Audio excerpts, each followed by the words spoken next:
Hari ini saya sebagai Datuk Bandar Al-Ustaz bersama-sama dengan Ketua WIP Ustaz Ridwan dan Datuk Chel berkunjung ke sekolah bertemu dengan Tuan Guru Besar, guru-guru perikanan dan semua guru semata-mata untuk mengucapkan Selamat Hari Guru tahun 2026. Bila masih mungkin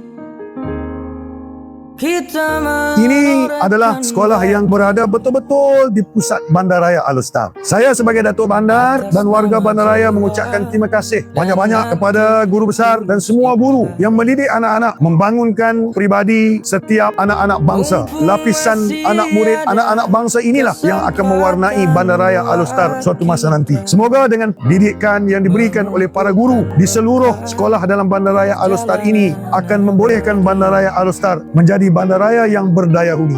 Kita mesti bersyukur bahwa kita masih diberi waktu.